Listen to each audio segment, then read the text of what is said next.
बिस्मिल्लाहिर्रहमानिर्रहीम। सामीन व नाजरीन अस्सलामु अलैकुम। आपको अपने चैनल उर्दू अदब के ख़जाने पर खुश आमदीद कहते हैं। नाज़रीन कराम, बेशक इंसान को दुनिया में अशरफुल मखलूक़ात बना कर भेजा है और अल्लाह पाक ने इंसान को जो दिमाग और रुतबा अता किया है वो दुनिया में किसी भी मखलूक को अता नहीं किया। लेकिन कभी इंसान इस गरूर और तकब्बर में आ जाए तो फिर इंसान को उस अक्ल और गरूर और तकब्बर की सज़ा भी मिलती है। आज की वीडियो में हम आपको एक ऐसे ही इंसान के गरूर और तकब्बर की मिसाल बयान करेंगे। लेकिन वीडियो में आगे बढ़ने से पहले मेरी आपसे गुजारिश है कि हमारे चैनल को सब्सक्राइब करें, इसे लाइक करें और बेल आइकॉन का बटन भी ज़रूर प्रेस कर दें। नाज़रीन कराम, एक जंगल में एक नहायत माहिर और ज़हीन शिकारी था जो कि मुख्तलिफ़ जानवरों का शिकार करके उनकी खालें बेचने का कारोबार करता था।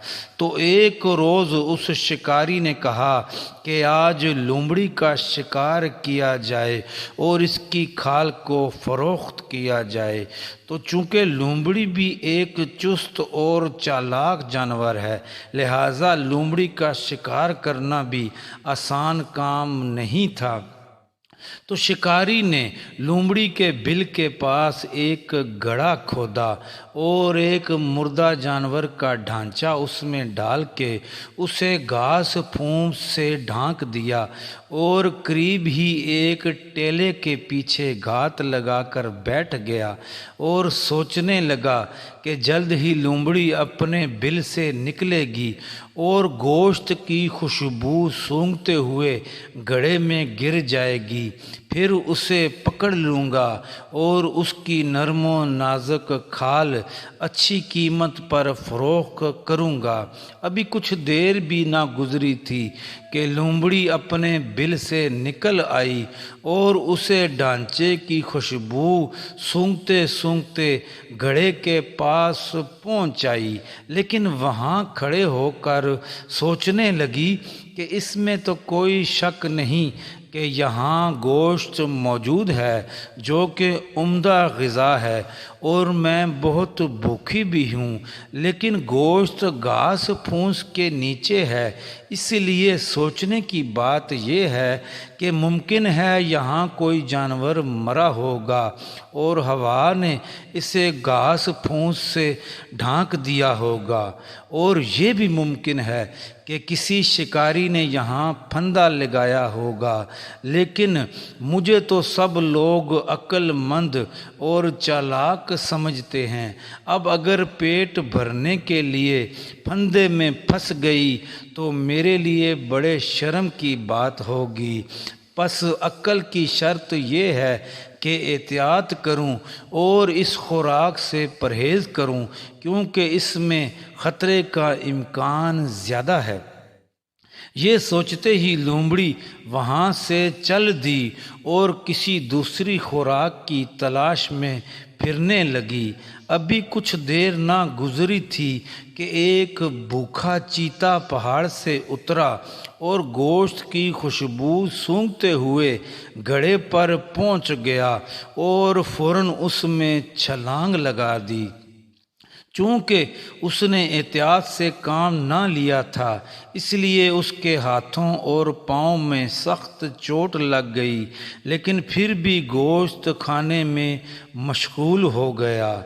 उधर शिकारी ने, जो कि घात लगाकर अपने ही ध्यान में खुश हो रहा था, उसको आवाज़ आई कि घड़े में कोई जानवर गिर गया है और यकीनन वो लोमड़ी ही होगी और लोमड़ी फंदे में फंस गई होगी। तो शिकारी को अपनी जहानत और अपनी चाल पर बहुत ज़्यादा फ़ख्र था, लिहाजा वो खुशी और फ़ख्र के साथ लोमड़ी को पकड़ने के लिए उस घड़े की तरफ तेज़ी से बढ़ा اور بے احتیاطی سے دوڑتا ہوا گڑھے میں چھلانگ لگا دی، لیکن جوں ہی اس نے چھلانگ لگا دی تو آگے سے بھوکے چیتے نے شکاری کو اپنے پنجوں میں دبوچ لیا اور تازہ گوشت کے لیے اس کا تکہ بوٹی ہی کر دیا۔ ناظرین کرام، دیکھتے ہی دیکھتے اس چیتے نے اس ذہین اور غرور والے سمجھدار شکاری کو چیر پھاڑ کے اس کا تازہ گوشت کھانا شروع کر دیا اور گوشت کھا کر آنن فانن وہاں سے چلا گیا۔ کچھ دیر کے بعد لومڑی وہاں سے گزری تو اس نے شکاری کی لاش کو دیکھتے ہوئے کہا کہ اے شکاری، تو بھی ذہین تھا اور چالاک، اور میں بھی ذہین تھی اور چالاک، لیکن میں تو ایک جانور تھی اور تجھے خدا نے اشرف المخلوقات پیدا کیا۔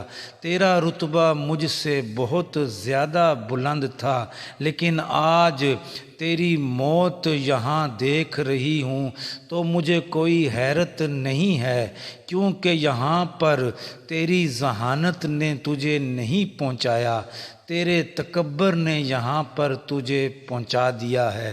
تجھے اپنے شکار، اپنی تدبیر اور اپنے تکبر پر بڑا ناز تھا، اور تیرے تکبر نے دیکھ تجھے موت کے گڑھے میں پہنچا دیا۔